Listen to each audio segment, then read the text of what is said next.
What's up, tropa? Dumating na yung binili natin sa Lazada. Oh. Ito, hang to. Yan to eh. Ihang natin yung bisikleta na dito sa clip na to, ano.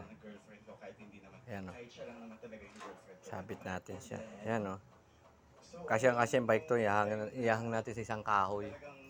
Para hindi makaistorbo sa daan yung bike. Wala namang paglagyan eh, mga tropa. Sabit natin sa isang tabi, sa isang kahoy. Hindi siya makaistorbo.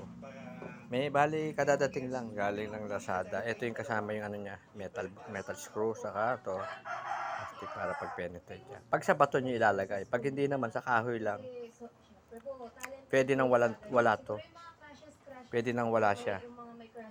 Ito lang gagamitin niyo, itong metal screw lang. To, pwede na. Kaya lang dalawa lang eh. Dapat apat yan eh. Apat ang butas eh. Oh. Talagyan na natin ng suporta mga tropa.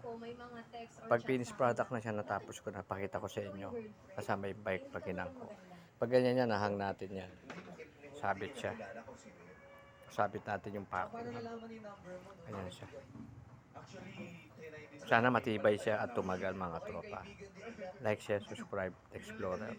Shoutout sa lahat ng viewers, subscriber. Salamat sa mga nag-views at subscribe. God bless po. Ingat po kayo lagi lahat. Saan mo kayo pumunta. Naka-motor, naka-bike, naka-sasakyan. Hanggang dito na lang po. Sana tumagal. Ito pa, safety siya mga tropa.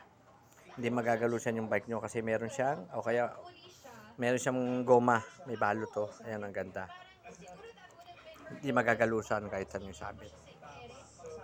Ano yung katropa ito? Apat ang butas. Sana matibay siya. Tumagal. Maraming salamat. God bless po. Hanggang dito na lang. Till next vlog. Hanger para sa bike natin. Oh. God bless po. Salamat.